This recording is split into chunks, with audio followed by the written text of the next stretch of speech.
dulu zamannya Rizik itu kami sering diteror itu, baik lewat kontak pribadi maupun lewat medsos. Berdikari itu sering banget, bahkan sering di-post di berbagai ini oleh akun-akunnya mereka, wah ini toko buku komunis, wah ini udah mulai terang-terangan jual ini dan seterusnya. Makanya zaman-zaman di tempat sebelumnya ini juga sering banget itu Intel datang. Waktu itu juga didatangin itu berapa kompi itu ke sini. Di stadion itu ditutup itu. Website itu terutama ya itu sering down. Sebagai berdikari, wah itu kan, wah ini ada apa ini?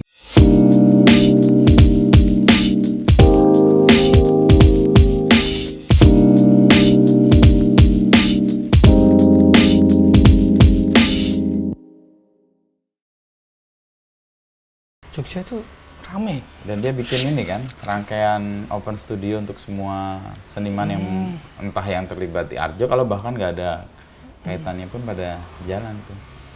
Punya apa ya, inklusivitas jadi untuk kegiatan-kegiatan yang lain. Yang Facebook waktu itu juga rame. Yang Mas Dodo? Mas Dodo. Oh iya, besok gua sama Mas Dodo ngobrol juga. Itu ajaib sih. Di bulan yang random, di tanggal yang nggak seksi, dan bisa membawa keriuhan kayak gitu. Apa yang lo lihat dari itu? Nah, peristiwa itu. Ada yang hilang tuh, Mas. Kalau dulu, aku pernah ada orang Belanda yang kesini ngasih buku ininya karena dia mau pulang lagi ke Belanda dan dia buku ini karyanya. Bukan perpus pribadi. Oh, perpus pribadi. Jadi dia mau ke Belanda, terus ininya diserahin ke sini. Menghibahkan gitu. Buku-bukunya dihibahin ke sini. Nah, ada satu buku yang menarik terkait seni itu tadi ya. Itu dulu di Jogja ternyata ada yang selalu menerbitkan agenda kesenian di Jogja. Jadi bukunya kayak kecil, gitu? Ya kayak buklet gitu kecil, dan nggak tahu itu dijual atau ini, soalnya di belakangnya nggak ada harganya. Jadi lengkap itu, Mas. Bahkan setiap hari itu ada itu semua merangkum agenda Jogja, sekaligus mungkin ada kerjasamanya juga sama Dinas Pariwisata ya. Nah sekarang itu nggak ada, itu udah bertahun-tahun. Ya? Itu kayaknya terakhir 2017-2018 kalau nggak salah. Kayak agenda kegiatan kota gitu iya, ya? Iya, kegiatan kota gitu. Nah kalau untuk turis kan itu kan berguna penting banget. Ya. Tapi untuk warga lokal dan Indonesia kayaknya menarik juga untuk. sih. Gue punya pengalaman mirip dengan itu waktu ke Jepang, ke Tokyo. Kayak gini nih, tapi waktu itu bukan toko buku, sepeda. Bengkel sepeda sama dia ada aparel gitu.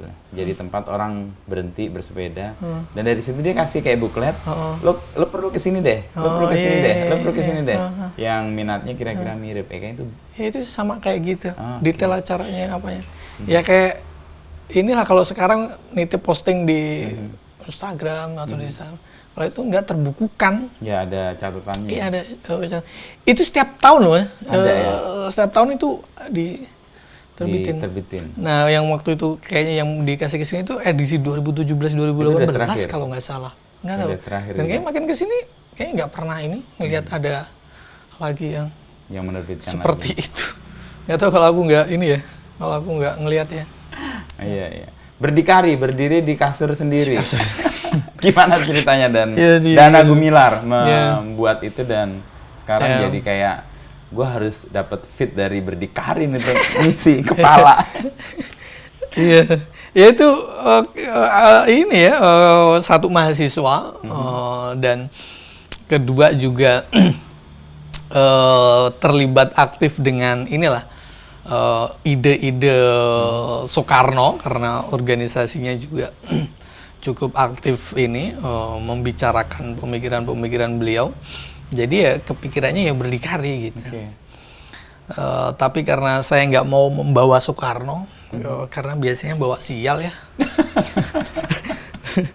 Terlalu besar namanya atau ya selain namanya terlalu besar juga ada beberapa hal yang tidak sepakat dengan beliau lah kira-kira gitu. Ya berdikari kemudian saya artikan sebagai kasur sendiri itu tadi. Manifestasi mahasiswa kan.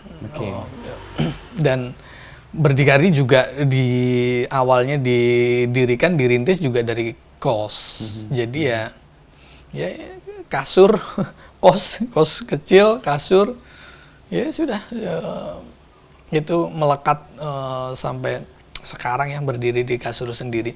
Ya sebagai inilah gambaran Jogja yang santai, militan. Yeah. Oh ya, mahasiswa rantau kemudian mencari tambahan uang jajan buat di angkringan, buat di warkop, ya begitu. Emang rantau-rantau dari mana kamu, Dana? Kalteng, Mas. Kalteng, Kalimantan Tengah. Kalimantan Kota di? Tengah kotanya Pangkalanbun. Pangkalanbun. Terdekatnya Pangkalanbun, Okay. tapi ya itu masih jauh tuh, masih jauh dari Pangkalanbun. Masuk ke hutan lah. Oke. Masuk ke hutan. Haji Rasid juga kayaknya nggak tahu kalau di sana ada. Ada. Oke, terus kamu merantau ke Jogja. Ya itulah pertama kali ke Jogja ya buat kuliah itu. 2012 ke jurusan Jogja. apa dulu kan? Pertanian. Pertanian. Sawit. Karena sebelumnya ini kan sebelumnya sempat kerja di sawit. Perkebunan. Di perkebunan. Sebelum kuliah. Sebelum kuliah sempat kerja. Karena kuliah juga selain nunggu antrian juga karena frustasi ini gap di kerjaan. Ya sudah deh, kuliahnya ngambil ini dengan harapan nanti balik Kembali lagi ke kebun. Tapi Nyangkut di. Saya termasuk sekian persen banyaknya mahasiswa rantau yang ke Jogja yang nggak balik lagi, nyangkut. jadi mimpi awal untuk kembali itu putus atau putus setelah sebentar di Jogja. Kayaknya udah kepikiran sih, kayaknya nggak balik ini. Setelah ini ya hidup di Jogja ya dengan sekian banyak kemudahan akses dibanding Pangkalanbun, di hidup di Kalimantan ya. Jauh sekali gitu. Jadi ya sudah sampai sekarang kemudian sudah pindah ini KTP di Jogja. Dari sejumlah pilihan nggak kembali ke Kalteng, kenapa milih buku? Dan buku kan sesuatu yang nggak tahu. Apa yang lo lihat dari buku ini sehingga lo bisa gue menyerahkan diri atau menyerahkan apa mimpi lo atau harapan lo di sini? Itu pertanyaan ini wonderful ya di hidup saya di sini gitu, Mas. Jadi awal masuk ke Jogja kan saya belum ada gambaran ya tentang buku. Yang kemudian ternyata mudah sekali buku di Jogja berbeda banget dengan duniaku di Kalimantan. Tahun berapa itu biar kita dapat konteks tahun? Di Jogjanya, Jogja. 2012. 2012, oke. 2012 kemudian akses di buku dan kemudian hidup di buku. Saya nggak tahu dunia lain seperti di buku nggak, Mas ya. Maksudnya kita membicarakan berbagai hal di buku, apalagi kalau ketemu teman asik tuh, Mas. Saya ketemu teman asik ngomongin sejarah sekian abad yang lalu, sekian abad yang lalu, atau Brave New World-nya itu kan dunia-dunia distopia atau manusia itu kan menarik sekali gitu. Bagi saya menarik sekali gitu. Dan kemudian setelah bergulat dengan para pembaca juga yang kemudian datang ke Berdikari, ngobrol dan lain sebagainya, ada kehidupan di sana gitu. Sehingga kemudian kalau di awal mikirnya sekadar untuk mencari tambahan ini buat angkringan, ini saya mencari tambahan untuk ini ya, untuk hidup ya, untuk hidup di teks di buku. Dan itu apalagi kalau sambil dengerin Beatles gitu, sambil yang tadi kita denger sayup-sayup gitu. Di sini Beatles terus itu ada saya nggak tahu dari India atau dari Malaysia, saya lupa. Datang ke sini terus kemudian playlistnya Beatles terus kan. Terus dia berkomentar begitu, toko buku tuh begini gitu. Match gitu ya dengan Beatles gitu. Ya kebetulan beliau juga suka Beatles, jadi ya banyak hal yang membuat saya harus tetap di buku ya, karena banyak sekali wonderful kecil yang menghidupkan setiap hari ya. Itu menyenangkan. Tapi ini kan bukan tahap yang lo lalui dengan mudah ya. Karena 2012 punya mimpi datang ke Jogja dengan harapan ingin jadi mungkin pengusaha sawit atau apalah. Lalu kemudian bertahap melihat buku sebagai hal yang jangan-jangan bisa buat nambah jajan angkringan. Tapi sekarang kan jadi penghidupan juga akhirnya kan. Betul. Nah, tahapan menuju itu tadi kan lo menyebut tiga fase ya. Pertama, kedua, ketiga, dan yang ketiga di sini. Bisa cerita nggak, Dan? Itu gimana sampai lo yakin udah gue di sini deh? Justru yakinnya itu justru malah setelah pandemi itu. Setelah pandemi? Setelah pandemi. Jadi sebelumnya ya cuman sekadar gimana ini berdikari biar hidup gitu. Tapi saya sendiri pun belum belum semua di situ. Iya, belum memantapkan diri untuk hidup di buku gitu. Dan setelah pandemi malahan dengan itu kan chaos ya. Chaos, ada harapan untuk di online, wah ini berdikari nih. Karena memang ininya online kan. Tapi kok ternyata setelah menjadi kebiasaan kok meredup dan lain sebagainya, ekonomi ini, dan berdikari juga mengalami gejolak itu. Dan di sisi yang lain aku berpikir menarik ini gitu. Oke deh, saya fix di buku, hidup di buku dengan berbagai gradasi warna yang ada. Let's do it. Makanya terus ya sudah, apapun yang ini terjadi, yang warna yang mau dihadapin ya sudah di buku. Jadi justru setelah pandemi itu, kalau setelah pandemi justru sebelumnya cuman ngidup-ngidupin aja lah, asiknya apa, buku yang sedang ini apa, yang sedang itu apa. Nah, tapi setelah pandemi memantipin diri untuk saya di buku gitu. Jadi kalau teman-teman ngomongin bisnis ini, ngomongin bisnis itu, atau ngobrolin hal ini, apaan sih gitu, ya enggak, ini juga saya di buku deh gitu. Untuk ya mungkin ke depan kalau ada hal yang lain itu soal lain, tapi bagi saya buku harus jadi pondasi nih gitu. Karena banyak banget Mas yang bagi saya banyak banget yang yang dipelajarin ya dari gimana menumbuh kembangkan berdikari gitu. Ya mungkin itu jadi ini pelajaran. Tapi tahapan nanti sampai kemudian lo yakin ya bahwa ini jadi pijakan lah ya. Dan kemudian gue mau fight di sini nih.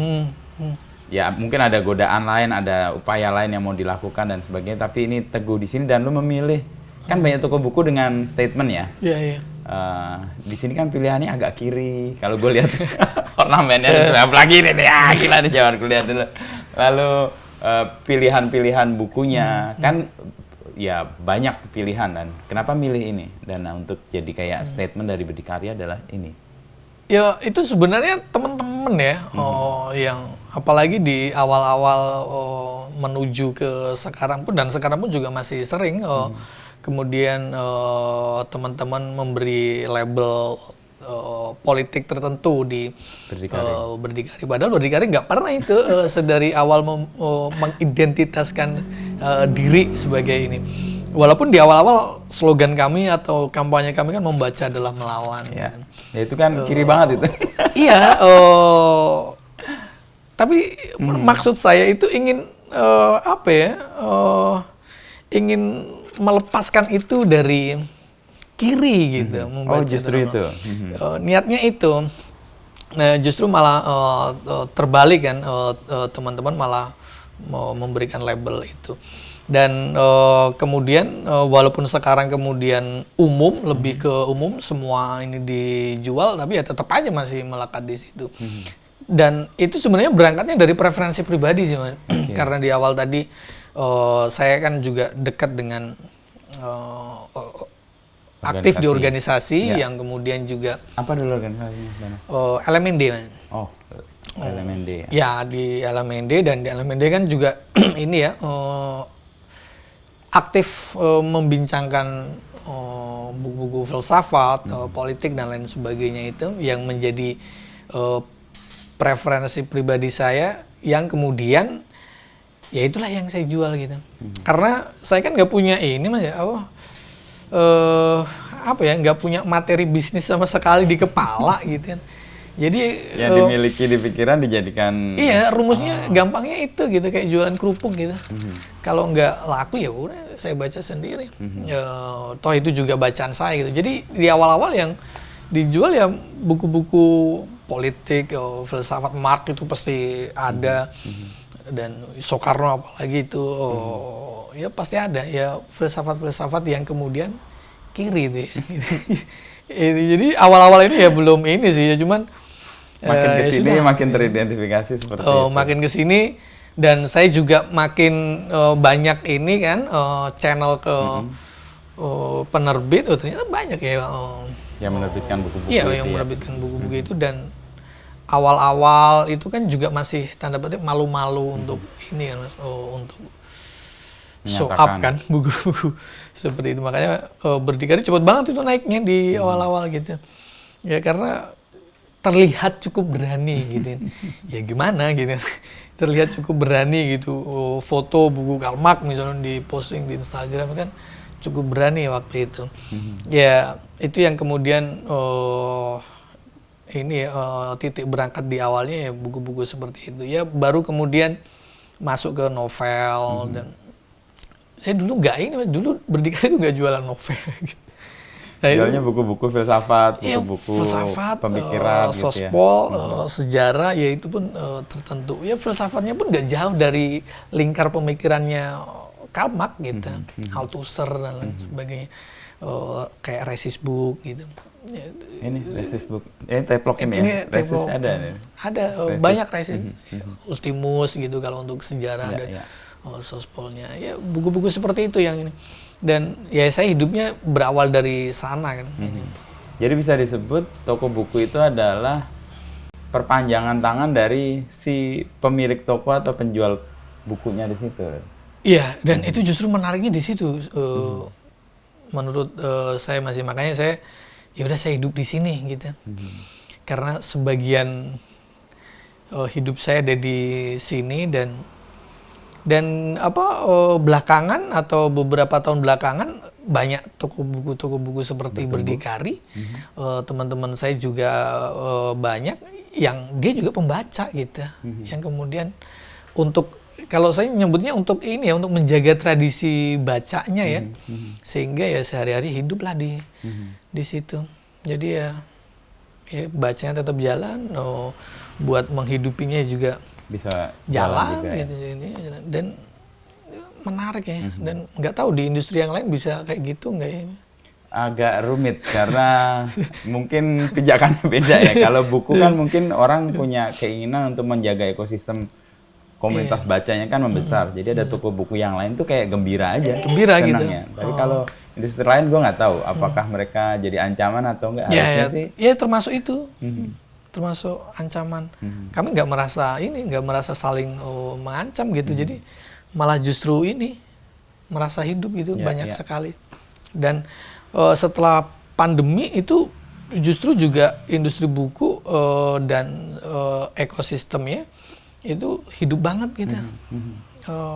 Terutama influencer ataupun generasi Z itu banyak sekali bermunculan ya toko buku juga banyak bermunculan. Ya mungkin itu pijakan ini yang menarik untuk 2045 ya. Ya, Indonesia Mas. Indonesia Mas. Tapi mau balik lagi nih, identitas sebagai buku-buku filsafat yang diidentifikasi sebagai kiri itu menguntungkan atau merugikan buat Berdikari? Saya nggak tahu itu masih menguntungkan atau merugikan ya.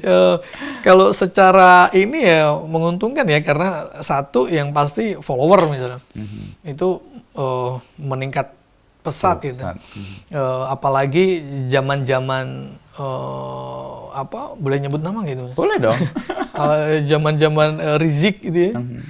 Wah itu kan sebelum diasingkan apa istilahnya. Nah itu naik pesat itu malahan karena banyak serangan tapi juga banyak yang ngikutin, banyak yang nge-follow.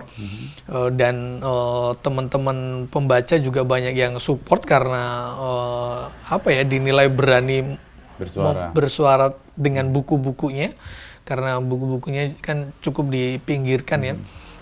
Dan sekarang kan juga jarang ini kan, cukup meredup lah untuk sweeping di momen tertentu gitu, di tanggal tertentu. Biasanya kan ada hari raya ini sweeping ya, setiap tahunnya gitu. Sekarang kan makin itu kabar baik dong berarti kan? Iya, itu makanya artinya, itu karena hidup gitu. Orang-orang bukunya hidup dan kemudian banyak yang nyuarain gitu. Jadi kayaknya yang mau sweeping juga mikir gitu. Dan itu hidup. Dan teman-teman di di Berdikari juga ya tertarik untuk dengan buku-buku yang dibawanya karena timnya juga baca-bacanya juga itu, jadi jadi kayak kalau dalam pepatah tuh burung dan kepala yang sama kan berkumpul. Jadi timnya pun punya pemikiran dan punya kecenderungan bacaan dan preferensi mungkin juga sama, makanya klub juga sih. Ya kurang lebih sama, dan ya sembari berjalan kemudian ke sini terus beberapa nambah tim, ya itu baru kemudian. Berapa orang Dana? Kalau sekarang sisa 6. 6, oke. Sisa 6, tadinya berapa?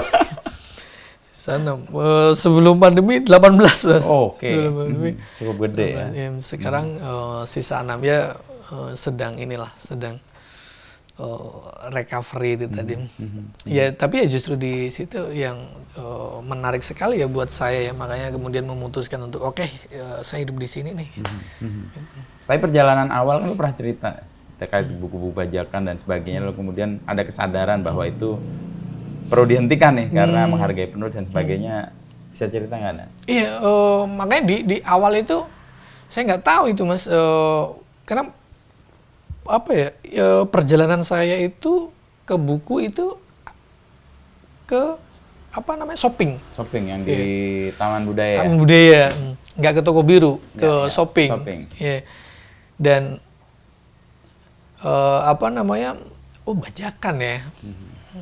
Dan organisasi saya dengan berbagai pemikiran dan lain sebagainya kan tentu melarang itu kan, ya soal Karl Marx, perjuangan kelas misalkan dan lain sebagainya. Oke, ini Berdikari harus stop dengan kemudian menjalin kerjasama dengan langsung ke penerbit. Nah itu yang membuka pintu ya. Dulu kami sering ngumpul di warung kopi gitu. Dulu kami sering ngumpul di situ. Ngajak senior-senior penerbitan yang kemudian ngenalin ke satu dan yang lainnya. Dari situ kemudian membuka keran itu. Makanya langsung di stop, memang murah-murah juga kan, murah-murah. Dan teman-teman terutama di luar Jawa itu cukup senang kan dengan itu. Selain ongkir dan ininya, bukunya juga murah. Tapi ini nggak menarik ini kalau saya berpikir ini untuk jangka panjang ini. Itu nggak menarik, jadi ya sudah, itu nggak berselang lama. Terus saya stop setelah menjalin kerjasama dengan berbagai penerbit. Mulai ya semuanya kemudian orisinal semua. Dan mulai juga untuk menjual buku-buku di luar preferensi pribadi saya juga. Dan membuka diri ya. Membuka diri untuk genre-genre yang lain, dan yaitu salah satunya ya gara-gara tongkrongan dengan senior-senior penerbit di warung kopi, kemudian ngenalin sama yang lain. Karena sebelumnya saya kan sama sekali juga nggak punya channel penerbit ini siapa sih gitu. Penerbit ini siapa sih? Jadi akses sama yang sekali terbatas waktu itu ya. Iya, waktu itu aksesnya sangat terbatas, dan itu kan juga bukan duniaku kan Mas. Duniaku kan baca kan. Bukan penerbit. Bukan pebisnisnya. Jadi ya sama sekali nggak punya itu. Makanya pas ketemu salah satu senior ya langsung dikenalin dengan beberapa penerbit. Dan di Jogja cukup menyenangkannya itu, dan karena ya udah langsung aja ngopi bareng nggak harus formal gitu. Ya langsung kemudian cepat terbentuk. Gitu. Artinya dari situ Dana menjadi sadar bahwa industri ini banyak banget yang berkontribusi ya. Jadi kalau kontribusinya dipotong dengan dibajak itu kan menyakiti sekali kan. Ada penerbit, ada percetakan, ada orang yang mendesain, ada segala macam. Itu muncul setelah ketemu dengan teman-teman senior-senior itu. Iya, ketemu dengan salah satunya ya karena itu tadi aksesnya terbuka kan. Jadi nggak ada alasan lagi nih gitu untuk melakukan itu.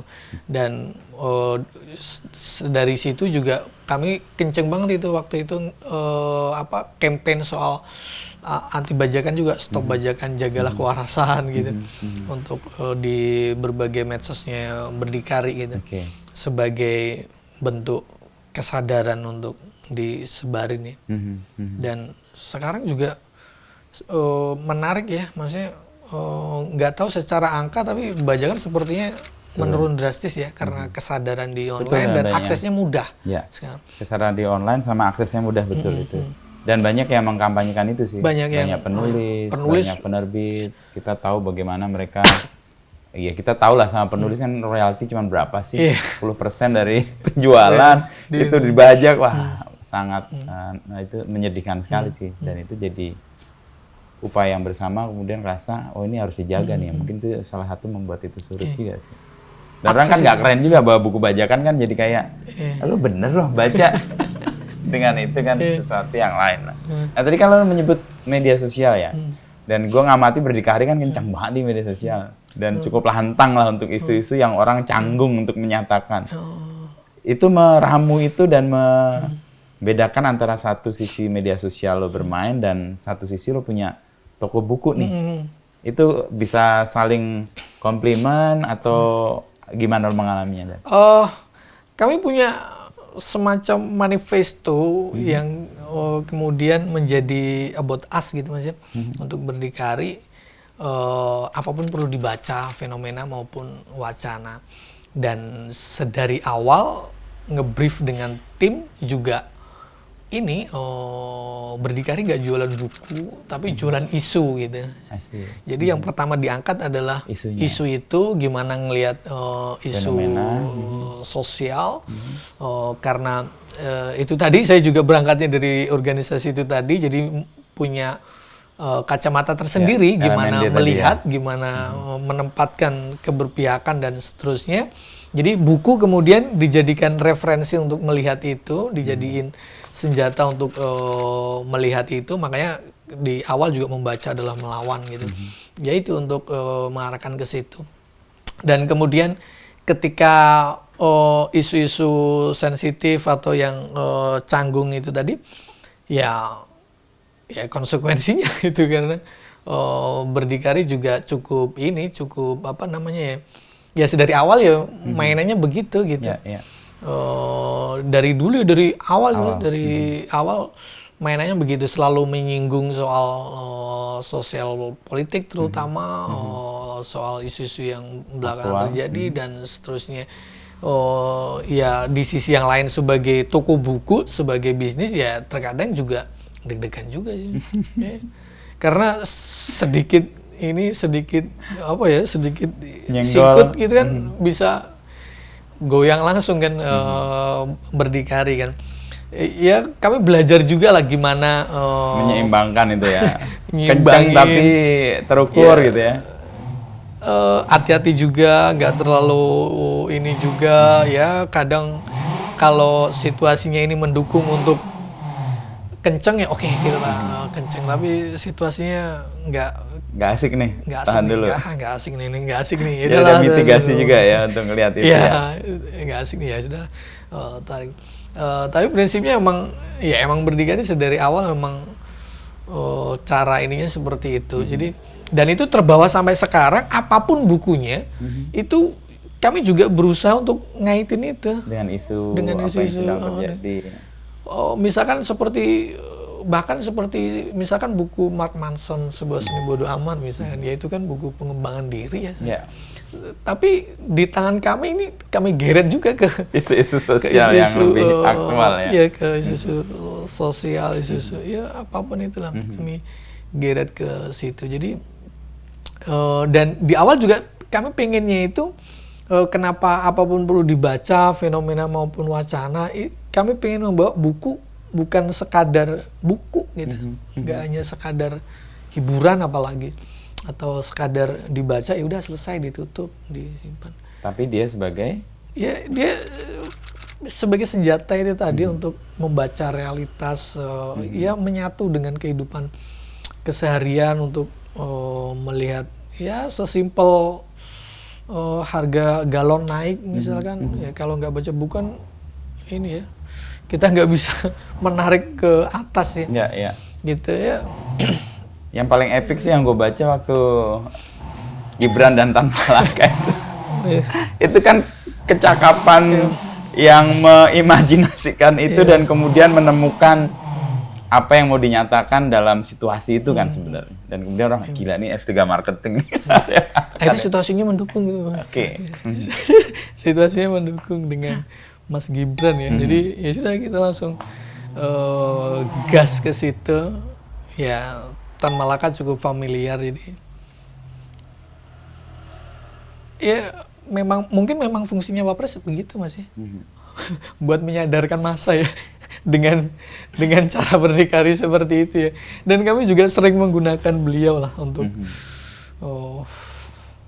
menjajakan buku sebagai rekomendasi. Menyemai ide-ide yang ada di buku lah yang penting ya. Ya itu penting ya Mas. Dan saya juga kepikiran juga pernah waktu itu juga bikin tulisan tentang fenomena kecil tentang mengapa banyak pembaca yang tidak pakai kepala gitu.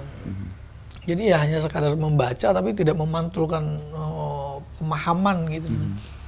Nah itulah cara kami untuk menyemai itu, dibawa ke tongkrongan, dibawa ke sosial politik, dibawa ke isu-isu yang sedang dibicarakan, bahwa buku bisa gitu. Karena banyak juga yang ngakunya pembaca tapi kok mikirnya gitu sih, sedangkal itu sih ini. Atau kok ini sih mulut selalu di awal sih gitu. Nggak dipikir dulu, nggak dicerna dulu.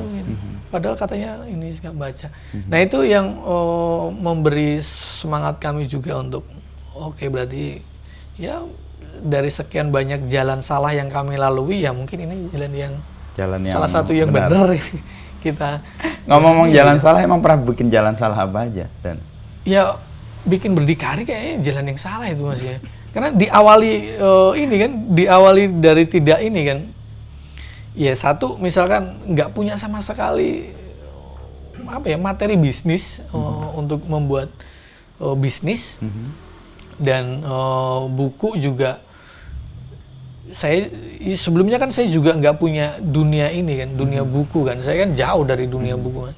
Ketemu dunia buku ya baru di Jogja gitu. Dan itu satu jalan salah yang saya temui, dan kemudian bagaimana perjalanan berdikari sebagai bisnis, wah itu juga capek Mas. Malah curhat. Tapi ya gitu Mas, banyak hal yang salah ini. Ya tadi itu misalkan di sebelum pandemi kami 18 kan. Kalau dipikir-pikir banyak banget ya. Ini ya itu manajemen itu gitu ya. Jadi ketika pandemi datang kerasa banget itu. Secara ekonomi. Nah itu kesalahan seperti itu sering banget kami lakuin ya. Ya baik dengan sadar atau nggak sadar. Tapi malah organik kan, jadi menemukan kesalahan-kesalahan di perjalanan untuk capek. Tapi terus tahu yang benar kan? Ya. Itu. Kalau si Remi Silado kan bilang habiskan stok salahmu ketika masih muda. Nah, ini masih punya stok berarti. Nah nggak tahu Remi Silado baca Konfusius nggak itu? Ya kalau di analek itu bilang Konfusius kalau titik awalmu salah akan salah terus. Akan salah terus itu. Nah, karena saya bacanya Nietzsche kan ya saya koreksi ya. Saya koreksi, ya udah nggak apa-apa lah, yang penting tetap bisa menari di tengah kekacauan gitu. Wah iya itu penting sih, kacau tapi bisa menari ya kan. Jogja kan, nah itu deket ya gitu. Banyak sekali kesalahan-kesalahan yang kami di perjalanan ya. Tapi kemudian ya fit begini ini juga belum tentu benar seterusnya kan. Masih ada proses untuk kemudian menemukan kesalahan. Kita tahu yang benar itu benar kan kalau kita tahu yang salah kan. Iya, dan nggak tahu itu Mas ya. Saya nggak mau masuk ke situ ya. Benar jalan-jalan salah itu gitu. ya. Itulah jalani aja lah. Oh ternyata rame nih, suka nih yang Gibran, ya udahlah kita jalan lanjut. itu. Dan itu menjadi pola berdikari juga ya, menyampaikan sebuah gagasan atau menyemai isu atau menyemai ide dari hal yang aktual terjadi, tapi orang kemudian dikasih ini loh buku-buku yang perlu baca untuk bisa membaca situasi dengan cara itu. Dan itu ternyata direct ke penjualan oke. Oke, website. Oke, itu kan metode, itu kan ketemu kan. Iya, betul. Menemukan cara yang susah juga loh orang mendapatkan metode itu kan. Ya banyak juga Mas. Makanya saya kadang heran. Misalkan waktu itu pas Gibran itu ya Mas ya. Salah satu buku itu yang saya masukkan di situ itu ada Ethics-nya Spinoza. Itu English version. Yeah. Oke lah itu dikesampingkan. Tapi ada Homo Sacer, Agamben. Ini udah Indonesia. Rame ini Mas waktu itu. Waktu rame itu banyak yang beli ini. Wah saya yakin ini yang beli ini nggak dibaca ini. Ini berat loh ini. Ini tipis bukunya, ini berat loh ini bukunya untuk mencerna Agamben ya. Gitu ya. Ini berat loh. Ditambah lagi ethics yang English version. Wah ini ya karena saya juga nggak ini kan, saya nggak akan expect ke situ orang, kan ya. Bakalan rame terus. Loh kok kalian pada beli sih gitu yang saya rekomendasiin gitu. Tapi ya itu bagian hal-hal wonderful itu tadi ya, yang menyenangkan itu tadi. Ih, lucu ini gitu, orang-orang gitu. Tapi gue pun begitu juga, nggak semua buku yang akhirnya gue beli selesai gue baca atau bahkan baca. Tapi itu buat gue sendiri sebenarnya ini menunjukkan bahwa gue tuh banyak nggak tahu. Dan itu kan pemantik aja kan, pengen tahu, cuman belum selesai baca atau nggak sempet dibaca, itu kan menyadarkan kita, oh gila ternyata banyak banget orang punya pemikiran ya. Itu kan cara aja sih menenangkan juga kan dari kemalasan kita membaca juga sebenarnya. Dan itu juga banyak juga follower yang kemudian merasa tersadarkan dengan itu gitu. Ya satu banyak yang nggak tahu, kedua jadi semangat lagi baca buku gitu ya. Nah itu kan ini ya energi buat nyala berdikari ya. Jadi semangat lagi, wah aku udah lama banget gak baca ini. Kayak terakhir kami bikin yang cukup menggembirakan itu kayak terakhir bikin Sherlock misalkan dikaitkan dengan Laut Bercerita misalkan. Wah jadi pengen baca Sherlock lagi ya. Wih ternyata Sherlock ditarik ke situ bisa kayak gitu ya. Terus ada yang diskusi melalui Japri juga gitu. Nah itu menarik yang menghidupkan ini menyemai itu tadi ke pembaca, kemudian bertemu dengan pembaca di platform online gitu. Nah berjalan nih kan berarti 13 tahun ya, kalau di berangkat 2012 kan lo di Jogja kan? Di Jogjanya ya? Ya, tapi terus buku kan 2018. Enggak, 2014. Oh 2014 buku. Di sininya. Oh di sini, berarti udah 1 dekade nih. 1 dekade. Apa yang lo bisa lihat dari pergerakan atau pertumbuhan? Atau mungkin nggak pertumbuhan juga yang selama 1 dekade ini terkait dengan buku, karena kan lihat di beberapa kota bahkan di beberapa negara ya naik turun sih, meskipun banyak yang menyambut gembira karena buku sekarang hidup lagi. Kalau pengalaman berdikari dan Dana sendiri gimana? Kalau kami menolak matang Mas ya. Menolak matang. Betul. Kalau matang biasanya jatuh. Kalau busuk kan, jatuh gitu. Nah kami jadi perjalanan kami masih ke situ dan kami jarang melihat bagaimana kondisi teman-teman di luar berdikari karena sejauh ini kami masih sibuk dengan berdikari, habis energinya di sini untuk merawat berdikari, jadi belum melihat teman-teman yang di luar kematangan mereka bagaimana apa dan lain sebagainya. Dan memang kalau ngelihat 10 tahun nggak tahu isinya apa Mas. kosong aja gitu. Tapi justru itu pengen ngisi aja terus gitu. Oke, ya. Pengen ngisi apa lagi nih ya, pengen ngisi apa lagi nih. Karena ada misalkan orang check out buku Madilog, satunya parenting gitu. Nah itu membuat kami merasa merasa hidup gitu, merasa ada manfaatnya juga nih berdikari gitu. Ya sekadar itu. Dan di medsos misalkan ada yang merasa tersadarkan atau merasa diajak untuk melihat sisi lain dari buku gitu. Nah itu ya membuat isi tersendiri ya selama 10 tahun itu. Artinya itu menjadi pondasi untuk lanjut ke tahun-tahun berikutnya ya. Jadi kami punya alasan banyak untuk bertahan dan berlanjut selain ngomongin perkara bisnis gitu. Kalau ngomongin perkara bisnis jadi ya sebatas 3 tahun ini rugi atau untung. Ya tahu sendirilah gitu. Ya udah tutup aja besok gitu maksudnya. Tapi beyond itu ya. Iya, melampaui itu banyak wonderful yang selalu kami temui gitu, yang membuat 10 tahun ini cukup berarti gitu. Di tengah-tengah pandemi lah ya, 10 tahunnya. Kerasa banget dinamika sama perubahannya kan. Kan nggak nyangka juga Mas, kaget juga kan. Terutama saya nggak punya materi bisnis sama sekali, apapun yang dibutuhkan untuk membuat bisnis nggak tahu sama sekali. Pandemi datang, cukup tergoyang ekonomi ya. Jadi ya, tapi ya justru itu yang membuat menarik gitu. Karena kerasa banget goyangannya dan sampai sekarang masih bertahan. Itu ya kadang kalau lagi sendiri ya ini juga, menarik ya. Bisa ternyata bertahan. Ya, gitu. Ya, bisa ya ini sampai 10 tahun gitu. Kemarin gue baca buku tentang toko-toko buku. Jadi menariknya adalah satu profesi yang akan sangat dinantikan itu penjual buku. Penjual tidak sekedar penjual, tetapi knowledge dari buku itu dia kuasai betul sehingga kayak tadi bisa membaca fenomena dengan sangat jernih, lalu menjelaskan fenomena ini dengan buku-buku yang dia mau sebarkan gitu. Nah ini di buku itu dijelaskan dan itu sulit mencari orang-orang kayak gitu, yang passionate, yang punya kedalaman untuk membaca sesuatu, lalu kemudian dari bacaan itu disampaikan kepada calon pembelinya. Tapi emang buku kan memang seharusnya gitu kan Mas? Iya nggak sih? Tergantung tinggal kita membacanya gimana kan, tergantung kita membacanya gimana kan, dan untuk dibawa ke sosial kan, nah itulah yang masalah kan, apalagi kita di Indonesia Mas ya.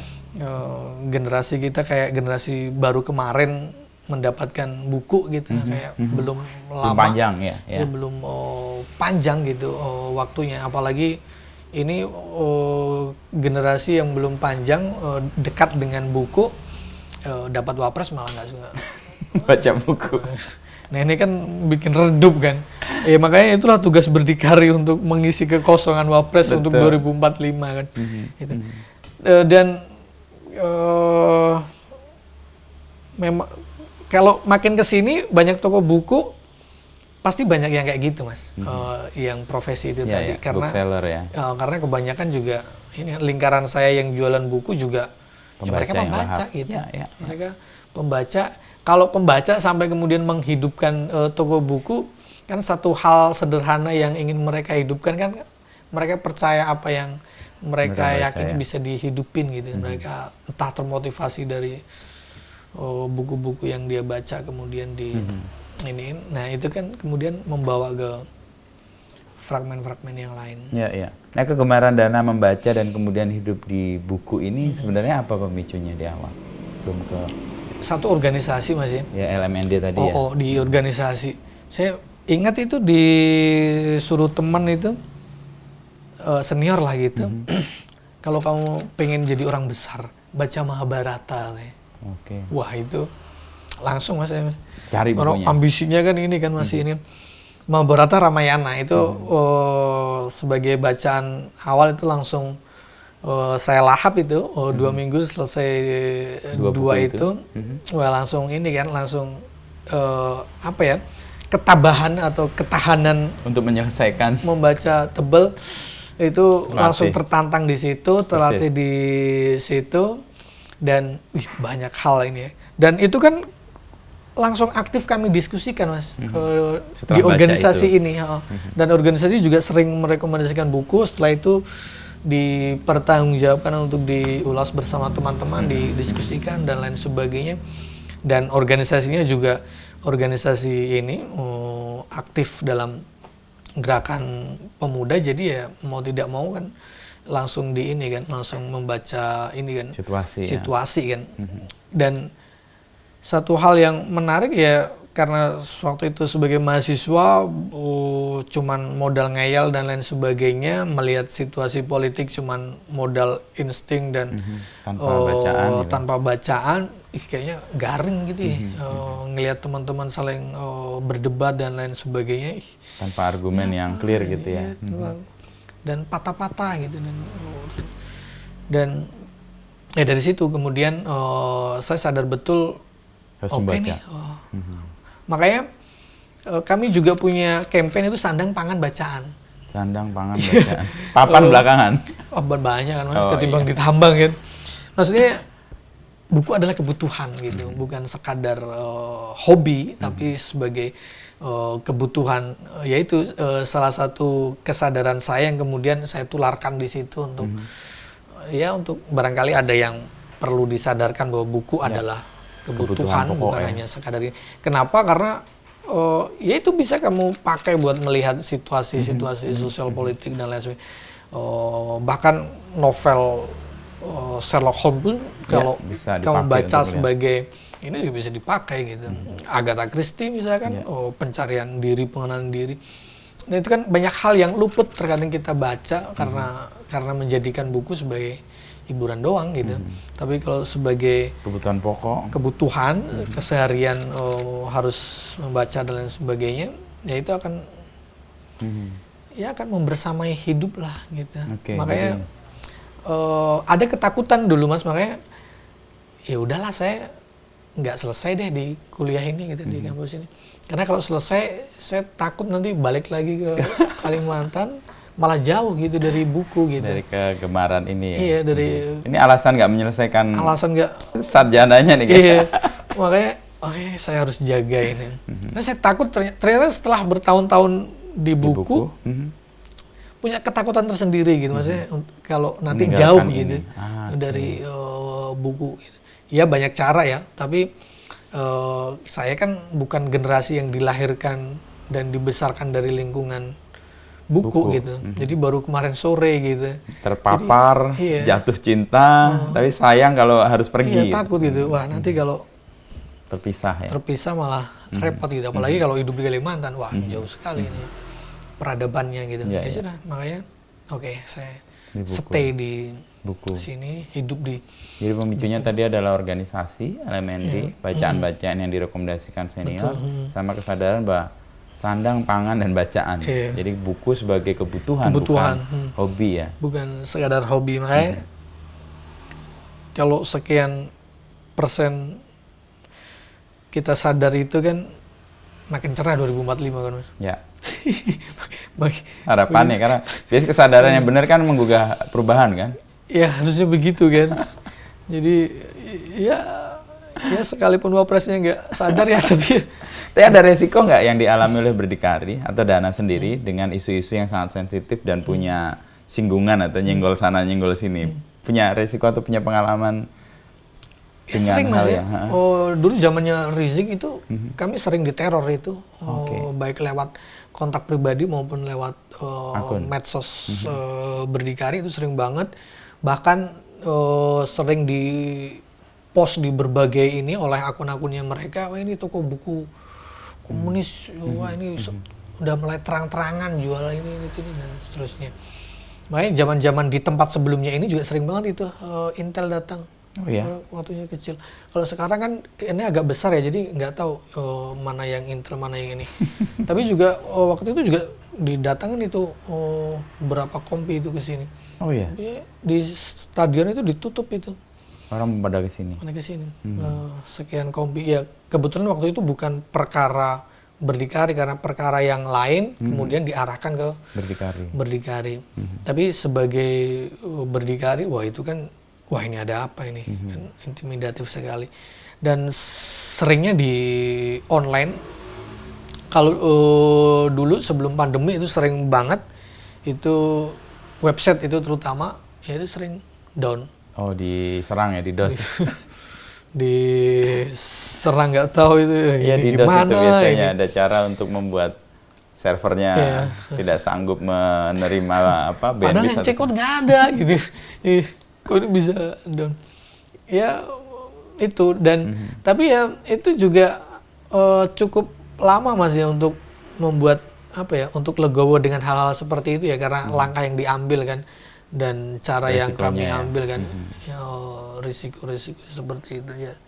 Tapi ya sudahlah, gitu. Gimana ini? Kami hidupnya di situ, cara hidupnya ya di situ, dan kan emang buku harusnya seperti itu kan, keyakinan ininya gitu lah. Premis awalnya lah. Iya, ya. Ngomongin kekuasaan misalkan, di buku begini gitu, di ini begini. Kayak waktu itu aku senang banget itu yang waktu nulis negara teater itu, gambarin Gibran dengan negara teater gitu. Ya buku harus begini gitu ya, maksudnya ya harus begini. Padahal kan itu kan buku antro ya, tapi ya, buku harus begini gitu, harus disangkutin dengan peristiwa. Karena saya ini kan aktifnya di LMND itu tadi, kekuasaan gitu, terus dibawa itu ke atas gitu, ke sana. Dan kayak belakangan juga kami kan gencar itu Mas, kayak parenting. Itu pun juga kami bawanya itu juga bawanya ke atas gitu. Kekuasaan. Iya. Ada peran-peran negara atau pemerintah yang jadi signifikan ini. Karena kebanyakan kita berkonflik dengan sendiri kan. Kayak misalkan ngomongin parenting, banyak itu orang-orang yang ngomong jangan menikah kalau jangan menikah kalau gajimu cuma sekian gitu. Udah, ini masalah negara ini. Nah itu saya bawa itu ke negara. Ya menikahlah, tapi kamu harus paham ini di Indonesia gitu dan seterusnya. Nah, ya memang ini ya, memang nggak tahu, berdikari mungkin memang di situ gitu ya. Nah, menghadapi resiko-resiko itu dan ancaman-ancaman yang real yang membuat berdikari tetap solid dan ngerasa fight nih, apa yang memberanikan? Saya nggak tahu itu berani atau apa maksudnya, atau nekat ya. Tapi kalau kita melihat ini, ya memang saya bisa di situ gitu. Saya bisa mengolah narasinya seperti itu gitu. Nggak mungkin Wiji Tukul disuruh ditarik ke Trilly misalnya kan. Beda. Agak susah juga kan. Ya resikonya Wiji Tukul ya demikian ya. Ya, tapi saya nggak ingin menyamakan itu, tapi kira-kira ya begitu ini. Dan pernah beberapa kali dicoba, Mas, susah gitu. Nggak dapet juga akhirnya. Nggak dapat gitu. Ya nggak tahu, mungkin nanti kalau generasinya berganti beda ya? Gitu ya, generasinya ganti, bukan saya lagi gitu ya. Tapi karena saya masih aktif di sini, masih membersamai. Memberi warna dan menjadi DNA dari berdikarinya ya. Jadi ya sosoknya adalah Dana nih jadi ya masih ini. Terkait cap-cap dan ya disebar ke hal-hal yang membawa resiko untuk Dana dan berdikari sendiri, gimana itu? Dari cap komunis lah, dicap kiri banget, mendorong sesuatu yang mungkin dianggap tidak sejalan dengan negara punya kepentingan, itu gimana? Iya, yang memberikan label itu sekarang terbenam sendiri gitu, Mas. Karena banyak sekali teman-teman sekarang yang mendukung itu. Maksudnya yang mendukung support berdikari gitu, yang support dengan berdikari, yang memberikan counter sendiri gitu. Yang memberikan counter terhadap narasi. Sekarang nggak ada itu kayak, wah ini toko buku kiri, jualan buku, nggak ada itu sekarang. Adanya anak abah gitu. Ya. Anaknya ini. Tapi yang memberikan... Jadi komunitasnya atau audiennya sendiri yang menceritakan atau meng-counter ya? Itu meng-counter sendiri dan kami sangat terbantu dengan teman-teman ya karena memberikan support langsung gitu tanpa diminta gitu untuk organik karena kesadaran itu Mas, kesadaran yang mulai terbentuk, wah ini akun fake, ini akun ini akun diserang sendiri sama teman-teman. Jadi ya kayak Big Brother watching you itu, tapi sekarang sesama warga gitu ininya. Saling support ya. Saling support itu dan itu menarik ya karena ketidakhadiran negara ya. Persis. Itu menarik karena apapun yang berdikari lakuin misalkan ya itu tetap ada pro dan kontra kan. Tapi yang ngeselin tuh kan yang dikit-dikit kasih label, kasih label dan seterusnya. Nah teman-teman yang biasanya pro dan kontra terhadap gagasan pun kalau ada model serangan-serangan seperti itu juga support gitu.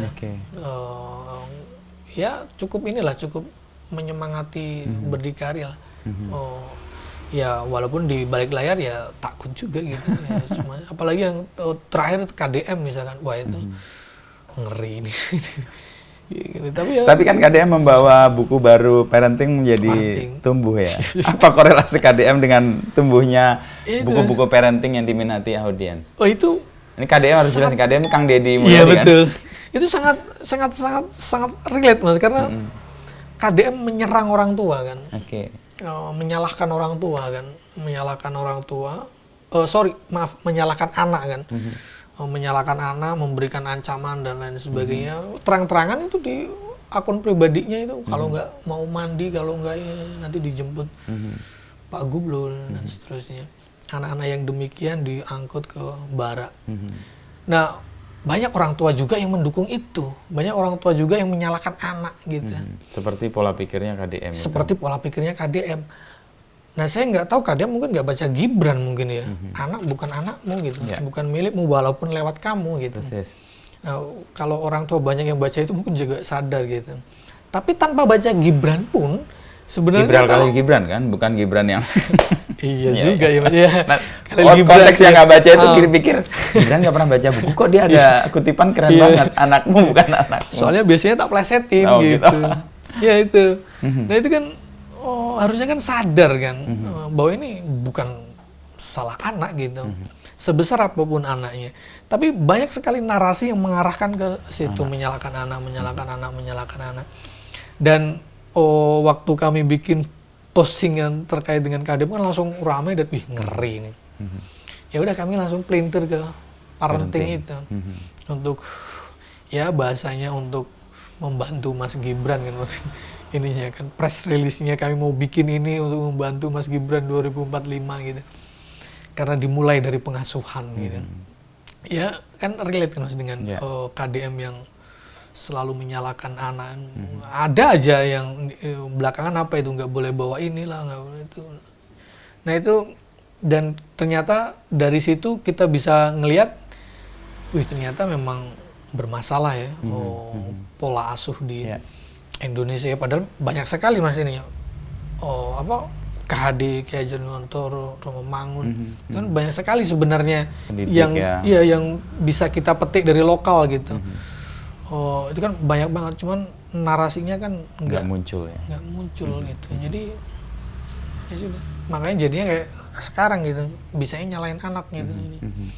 Dan itu menyedihkan ya, menyedihkan ya terutama buat orang-orang yang baca Khalil Gibran ya. Itu menyedihkan gitu. Nah satu hal parenting tumbuh lalu di tengah buku-buku yang lain. Nah Dana sendiri kan kalau aku baca ya beberapa itu kan juga mengidolakan beberapa orang atau menjadikan penulis-penulis juga salah satu atau beberapa yang jadi ya semacam panutan nih kalau bisa cerita siapa aja yang Dana yang mempengaruhi Dana menjadi Dana seperti sekarang? Kalau panutan bukan panutan dalam arti ini ya, karena ada sedikit ide anarkis di kepala ya menolak otoritas gitu. Ya tapi ada beberapa yang berpengaruh penulis yang punya pengaruh dan saya suka nih gitu. Terutama Taurus Mas ya. Taurus. Kierkegaard, Karl Marx. Iya, itu Taurus semua tuh. Terus Aurelius saya juga baca. Freud juga Taurus. Mangun Wijaya juga Taurus. Ateis kan. Oh iya, Man. Aku belum pernah ngecek Mangun Wijaya, Man. Mangun Wijaya Taurus. 5 Mei atau 7 Mei gitu. Abah tuh juga Taurus. Si Kartini. Banyak ya kebanyakan Taurus sih memang yang saya gimana, terutama Karl Marx ya. Terutama ngelihat bagaimana kehidupan yang dijalani, kemudian bagaimana ide dituangkan, kemudian bagaimana dia membaca sosial politik, kemudian dan sampai sekarang kemudian apapun bidangnya kita bisa menggunakan Karl Marx sebagai pisau pintu masuk ya. Analisanya dan itu sangat menarik bagi saya ya untuk di antara negara yang gagal membaca Karl Marx ya. Ya salah satunya itu Karl Marx ya, penulis-penulis yang lain di luar Taurus ya GM. Ya.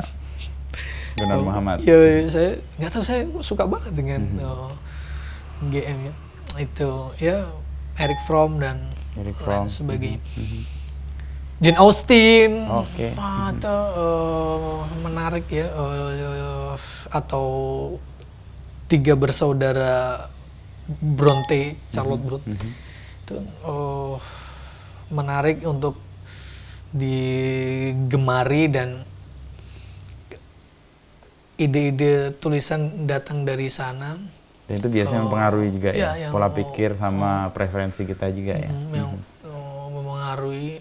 Ya kalau membaca menganalisa sosial ya ada Karl Marx, ngebaca psikologinya ada Freud, Jung. Kalau pingin sedikit lebih nyastrawi dengan kesedihan ya ada Gibran, ada Jane Austen. Ya menarik untuk. Ya, dan itu kayaknya terwakili di toko buku ini sih. Ya. Kegemaran dan preferensi personal lalu kemudian terwujud dan ada di sini. Kalau boleh nih, gue minta lo ambil 3 atau berapa buku yang entah berpengaruh atau menurut lo penting untuk diketahui dari sini, boleh? Kalau dari sini, ini Mas. Zarathustra. Wah, oke. Ini terjemahnya agak ini, tapi ini buku penting gitu. Nietzsche, terus ada apa lagi ya? Ini Conquest of Happiness, Bertrand Russell. Ini Taurus, Mas. Ini enak banget kalau baca ini. Russell ngomongin kebahagiaan, ada ini beda lah sama buku-buku pemain ini. Buat kalian yang capek dengan dunia kerja dan lain sebagainya, Bertrand Russell, Nietzsche, sama ada ini psikologi kepribadian, Lin Wilcock. Ini gabungin sufisme sama psikologi barat. Nah kalau suka psikologi, karena Timur saya dan juga barat ketemu sufisme ini dipertemukan sama Lin Wilcock, dan karena saya juga suka psikologi, ini menarik buat dibaca sebelum kalian kalau kalian mentalnya retak, silakan ini, karena buku ini menariknya nanti ini bisa membuka ke pintu barat, pintu ke timur. Nah ini menarik. Ya kalau 3 ya. 3 ini ya. Yang, dan kebetulan ada di jangkauan semua. Ada semua di di spot yang coba gue lihat. Jangkauan. Nah ini psikologi kepribadian, Lin Wilcock. Bertrand Russell, ini Taurus ya? Baru tahu gue nih. Taurus Mas, 8 Mei kalau 8 Mei. Atau berapa? 17 Mei? 17. Lo Taurus ujung ya? Taurus ujung. Taurus tua kalau saya nyebutnya. Batu. Kita 2 Taurus ini. Sama Nietzsche. Nietzsche bukan Taurus kayaknya? Taurus bukan. Nietzsche bukan, makanya tulisannya jauh. Nggak ngalir gitu, patah-patah. Nah pendekatan astrologi itu lo percaya? Nggak percaya sih Mas, tapi asik gitu. Asik ya. Asik. Dan saya nggak terbebani, di belakang saya tidak ada hal yang membebani saya untuk melarang ini, untuk melarang itu sih.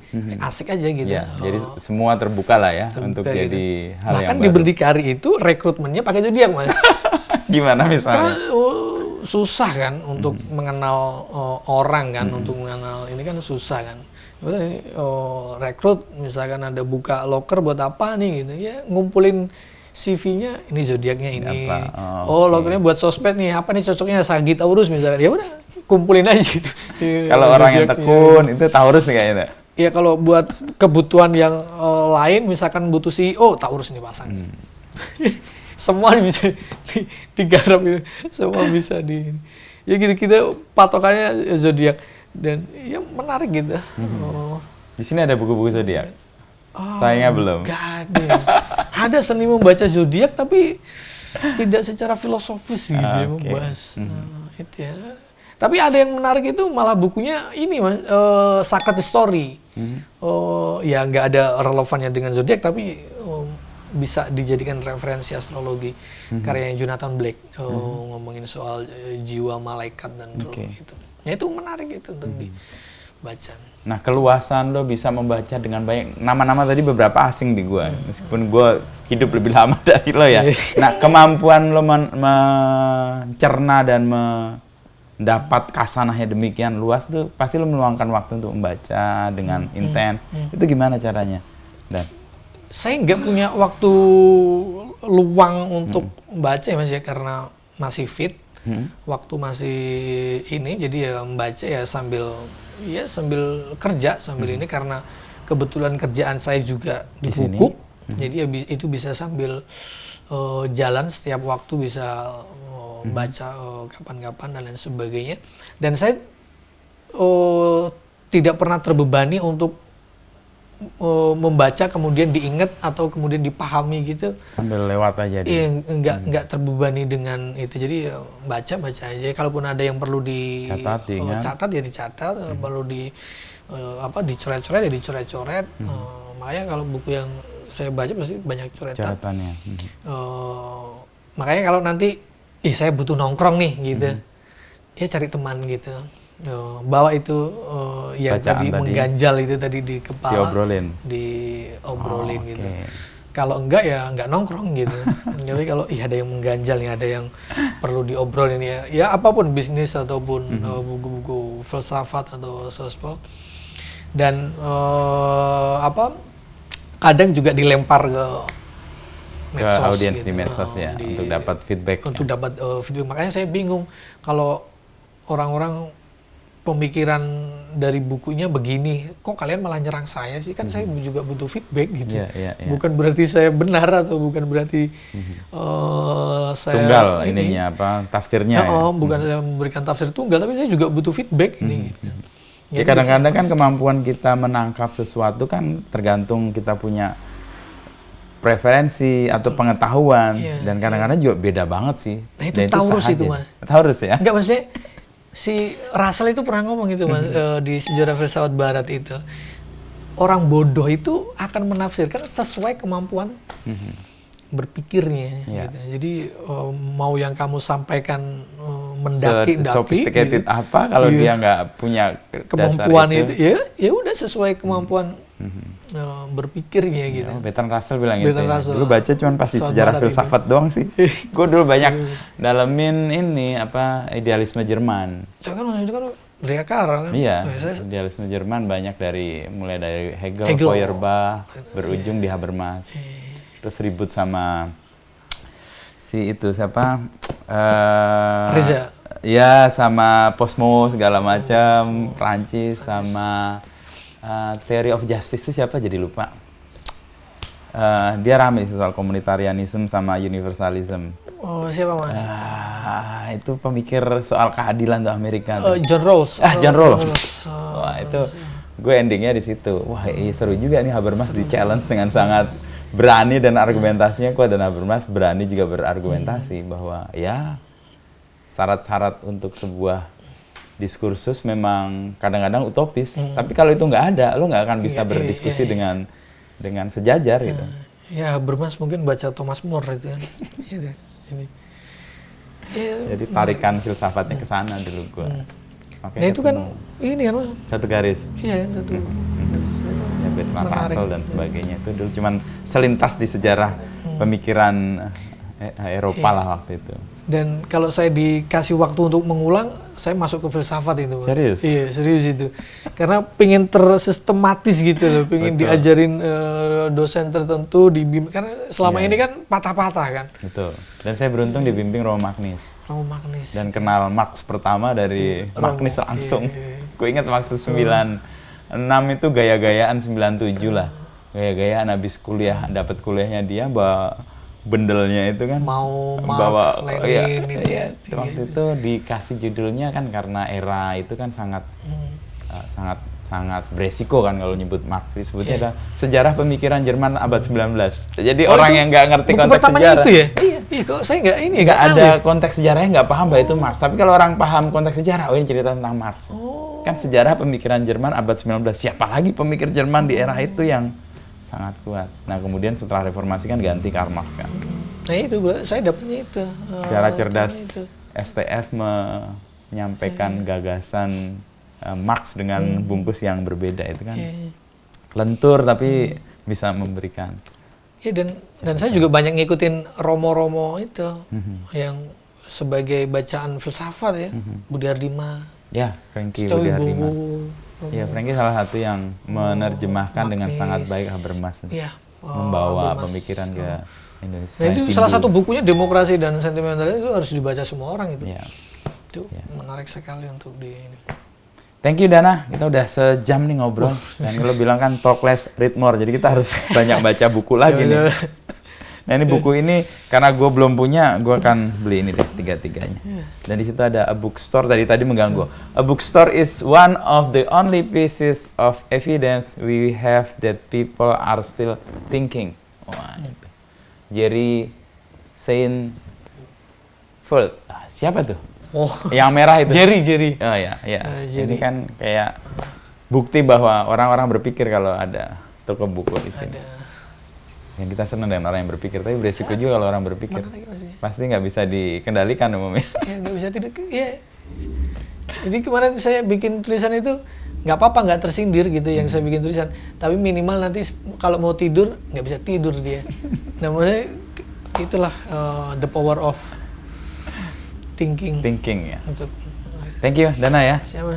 Saya akan beberapa kali main ke sini lah kalau ke Jogja. Ini udah tahu. Tapi sering kan? Sering ke Jogja. Cuman kan saya sering urusannya kemana-mana. Ini kalau tujuan utara ke sini lah salah satunya. Selain biasanya ke Tommy, ke Manasira ya searah semua.